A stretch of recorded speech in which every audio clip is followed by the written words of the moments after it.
video. I dag der skal jeg lave et make-up hår til at bakke.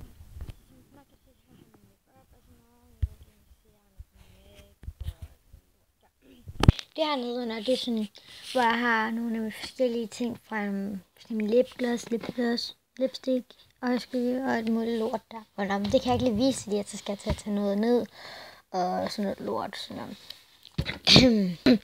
jeg må undskylde, jeg er lidt hæs i dag, men vi starter bare på en ende af de herfra.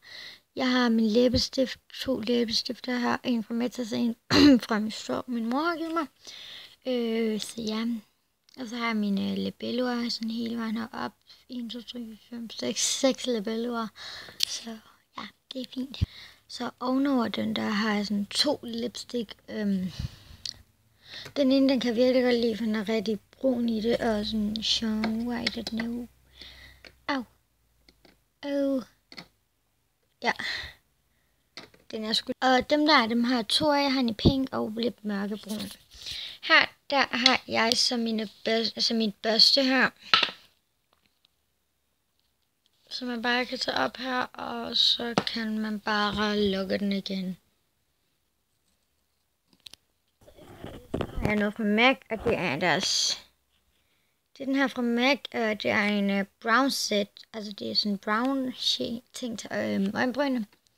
Så sådan er det, så har jeg en ting mere fra MAC, en mascara fra Gush, mine concealer fra Catwalk, 2 af mine mascara fra Star Lashes, så kan man mere til mine paletter og læbepomade som min favorit, som er lige her.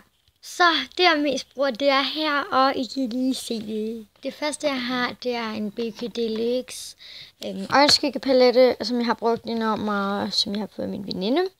Så ja, den elsker jeg bare totalt meget, og ja, det er sådan min favorit makeup. Så under den, så har jeg min Love palette fra min Glitter, og den her fra Tom Bror, og det er en lipgloss palette. Og ved siden af den, så har jeg en You Are Mine, altså en lipgloss. Jeg ved ikke, om I kan overveje at se den, men yes.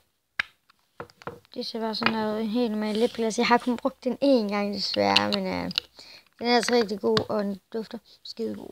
Godt. Så har min US en Airs her, som jeg også har fået min veninde. Men jeg bruger den bare aldrig, fordi ja, jeg kommer måske til at bruge den lidt. Nej, det ved jeg ikke. Men herunder, der har vi en lille Buddha fra Curse, altså fra Metas til 199 kroner.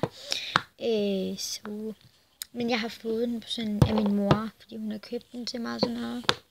Så, og så ved siden af den, så har jeg min concealer, og under den, så har jeg en et eller andet cremeagtigt. Her har jeg en Elf concealer lipgloss ting der. Så ja, det var alt for den her video. Jeg håber, I havde med den. Hvis I gerne vil have flere sådan videoer, så man meget gerne skrive ned i beskrivelsen. Jeg glemte lige at sige, at den her har jeg helt glemt at sige. Den er fra Max Factor, og det er deres øjenskygge dip and eyeshadow i grøn farve. Så ja, det var den eneste, jeg glemte at sige. Så ja, så kan I lige se en åbenbar over you af min makeup. Sådan her, det er sådan det hele, jeg har. Men det her, det er ikke lige makeup, det er sådan et eller andet. Og så har jeg alt min makeup under her og for op der. Men ja, som jeg sagde, husk at like, kommentere, subscribe og abonnere. Hej.